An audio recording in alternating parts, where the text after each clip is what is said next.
Twister Ride It Out was a special effects show that blew guests away at Universal Orlando for well over a decade. Based on the 1996 film Twister,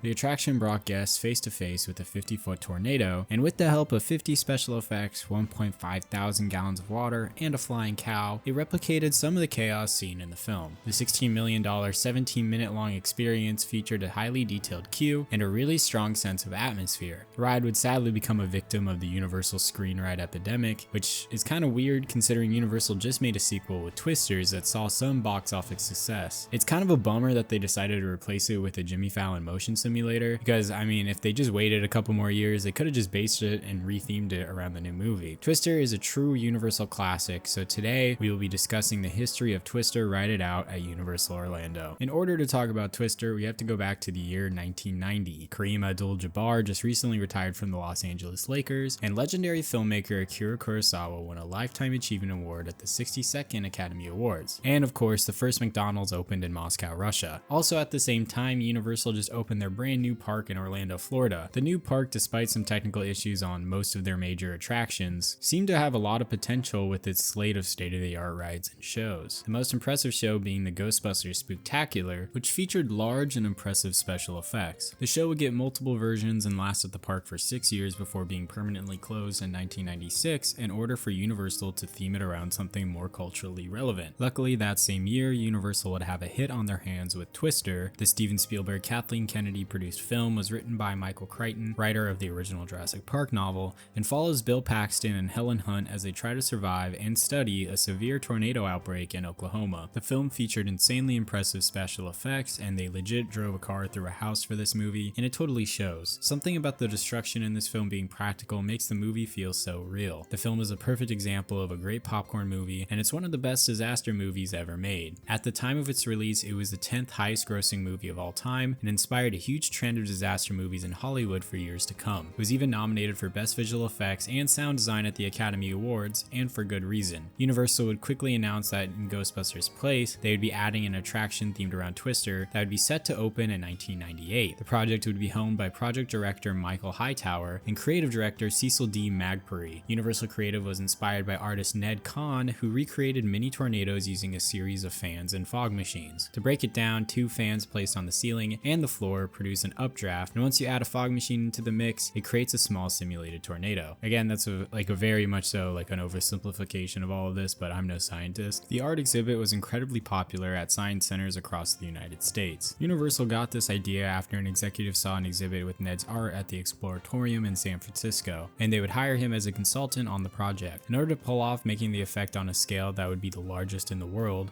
Universal partnered with the wind flow experts over at Kermick, Peterka, and Peterson Incorporated, famous for their work on the World Trade Center. Universal, learning from the mistakes of the past with Jaws and other attractions, decided it would be smart to probably leave the engineering side of this to the experts. The goal is to create a tornado that was 50 feet tall and 12 feet wide, which was no easy task. Universal would also consult real-world meteorologists for sound and visual accuracy to make guests feel like they're really seeing a real tornado. Test runs were done for the tornado effect by building a 1/4 scale model, and the tests worked perfectly and gave them the confidence to make Twister at full scale. But the problem really wasn't the effect. It's been proven to work many times by Ned's own artwork, but the scale would actually be the variable that would cause a good amount of chaos for the team. In order for this effect to work properly and look impressive, everything would have to be perfect. The airflow in the building, temperature inside and outside of the building, barometric pressure, humidity, were all things that Universal would have to control in order to make a proper tornado. A computerized weather system would be created to monitor and adjust the various elements to make sure it was a perfect storm every time. To quote J. Michael Hightower, which by the way sounds like the name of a rich supervillain from a cartoon, this effect was the most difficult at Universal because we don't have direct control over it. For instance, if we want the Jaws shark to move faster, we just have to turn up the pressure. In order to make sure the wind and rain effects didn't soak guests, they would set up mannequins with clothes on to find the perfect balance that would allow guests to enjoy the show without feeling the effects of its harsh weather. After many months of adjusting levels and temperatures, Universal managed to create the largest indoor man-made tornado, which which is cool, but who else in the world besides Ned is making indoor tornadoes? The vortex would be able to move 30 feet in any direction from its point of origin. To house the storm, a 25,000 square foot soundstage would be built, and inside would be a set that was a highly detailed recreation of Whitaker, the town from the movie, combined with over 50 special effects that showcase rain and other various destructions the tornado causes, and of course a ton of fans, including a modified helicopter rotor to power the tornado. Hundreds of lights would also scatter the soundstage, pulley rigs were used to pull off flying debris from the storm, and the ride had 44 speakers that would pump the tornado sound, which was a combination of reverse human and animal screams, lion roars, and camel noises. There was 50 miles of electric cable which powered 42,000 watts of power, enough to power 5 homes, and 65,000 gallons of recycled water were used in the rain effects. They really pulled no punches. Universal made a special effects demonstration that still to this day goes down as one of the best ever made. With how impressive the show is, you'd think Universal would pretty much just need that to bring in guests, but they also decided to go even harder on the queue. Guests would start off by walking through the ruins of Aunt Meg's home, and it's full Halloween Horror Nights level of detail, and it really builds the hype for the show that's coming next. This queue would inspire ex-HHN show director Patrick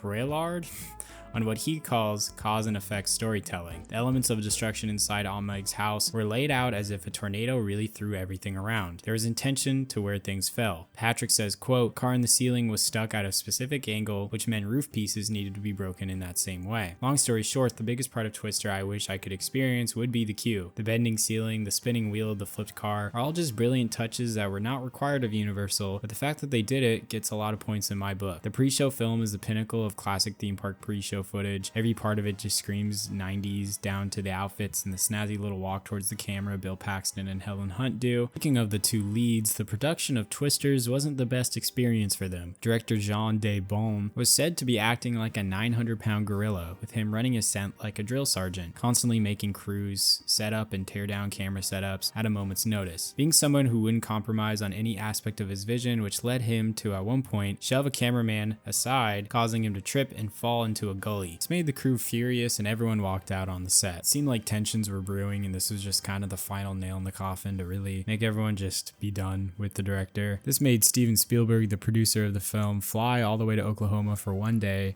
land on the tarmac just to scream at him and fly back. I think that was kind of justified though, because it seems like he was being a total asshole. Bill Paxton and Helen Hunt both suffered numerous injuries on the set, including temporary blindness from being forced to look at bright lights for extended periods of time, and also Helen Hunt suffered a concussion and a broken rib from a stunt, which the director said was because she was just being clumsy. Paxton stated that a lot of the effects looked real because they were, quote, "just throwing a bunch of shit at us." Both Hunt and Paxton seemed to butt heads at some point during the production because they both refused to be in the same shot for the pre-show. So on the attraction, they would talk to each other through 2 separate television monitors. The final touches on the ride were finalized and it would be set to open in March of 1998, but due to a deadly outbreak of real tornadoes in the Kissimmee area, this would cause Universal to delay its opening to May 4th. Universal would also tone down the marketing for the attraction and they would donate $100,000 to the victim of the tornado. When it did open, it was a huge hit and had lines that were over 3 hours long. It seemed like the team, after a long taxing development process, managed to produce something that was one of a kind. But let's discuss what guests would experience on Twister Ride It Out. Guests walk up to a soundstage with a Twister facade kind of sign in front of it, and once they enter the first couple of switchbacks, on their left is a brick wall with a cow-shaped imprint as if the cow was thrown into the wall. Then on your right, we see a broken and faded billboard advertising a weather news report from the town in the movie. Up ahead is a cow statue with an Izmu Dairy logo plastered on it, and if guests press the button, it would make various noises. Up ahead is Dorothy, the tornado satellite measurement thingy from the movie, and once inside the soundstage, guests would see various props from the movie, and above are 2 large screens that play the famous pre-show. Bill Paxton and Helen Hunt take a more serious tone, really explaining the real-world terror tornadoes cause, and my personal highlight is when Bill Paxton describes the F5 tornadoes as the finger of God. They call F5 tornadoes the finger of God.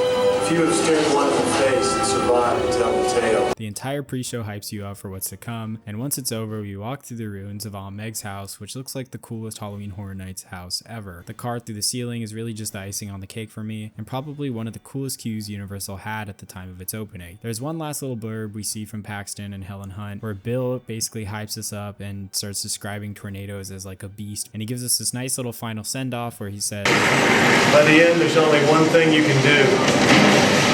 Hold on for your life. Which is kind of ominous, and it gives us a little bit more hype for what's coming. Then the doors open and guests were ushered into the theater. The soundstage is perfectly decorated like the street of a small town, and once the show starts, they kick things off with a little thunder, and with a cool projection effect and many strobe lights, soon a tree gets struck by lightning and breaks in half, and then the power goes out. And on the projection effect in the background, we see a storm beginning to form. One of my favorite parts of Twister is the green clouds. It's just really spooky, and this is actually a real thing. When tornadoes are about to hit, the sky becomes this ominous green color, and it kind of makes me understand why Bill Paxton describes these tornadoes as scary monsters. They legit come in on like evil looking like demon clouds. The storm comes closer and closer until we see the vortexes right in front of us. This effect, when it first opened, seemed to work pretty decently, but as the attraction got older, it aged pretty poorly, and the Twister sometimes would just be a little bit of fog at the bottom of the set. The storm rages on though, and all the lights get shut off, and now we're just illuminated by strobe light. This kind of gives the storm the look that it's spinning much faster than it actually is. We then see Dorothy flying past the storm, and then as the storm gets closer to the drive-in, with an impressive effect, breaks the drive-in sign in half. One of the things I really like is this crosswalk sign that's on like a tilter kind of device, and it's just shaking back and forth for the entire time. It's kind of silly, it's a little bit cheesy, and I like it a lot. Chaos continues and we get a flash of red light, and then we see a cow flying through the air right past us. Then the tornado, using its magical tornado powers, causes sparks to shoot out of the gas station, and the gas pump also begins shooting out a bunch of gas and causes a massive fire. Universal Orlando will always be the park that loves fire effects, and it looks like Epic Universe will also follow this tradition. And once the fire dies out, the tornado passes, and that's pretty much the end of the show. Twister was at its best for the first couple of years that it was open, and the ride pretty much remained unchanged for the majority of its life, besides them removing the extended queue during the construction of Rip Ride Rockit, but lines for the show never really broke longer than 30 minutes. The quality of the attraction dipped pretty low in its last couple of years, and like I said, that main tornado effect that's supposed to carry the entire show barely worked. If Universal made upgrades and slight changes to the attraction, I could see guests wanting to line up for it, but long story short, after 17 long years of operation, Universal on October 27, 2015 announced that they'd be closing Twister to replace it with a more relevant attraction. Then 2 years later, Universal Orlando would be cursed with the nightmare that is Race Through New York with Jimmy Fallon. I don't know what executive thought making a theme park ride based around a late night chalk show would be a good idea, especially Jimmy Fallon. See maybe like Conan maybe getting a ride or something. Again, it's dumb regardless, but Jimmy Fallon is basically my sleep paralysis demon. Everything he does is just super try hard and kind of corny in my opinion, and the ride features weird CGI and references that were outdated even when it came out, and replacing Twister wasn't a bad idea, but this is probably the worst option possible. It'd be great if we could get some kind of other special effects demonstration, but sadly we're stuck with the weirdest ride Universal ever made. And I'm sure in the next coming years we'll see this ride get replaced with something, but all we have now is a memory of what was a pretty cool show with an even better queue. Thank you guys for watching this video. Make sure you guys like, comment, and subscribe, all that kind of stuff. But also comment below, let me know what your experiences were on Twister.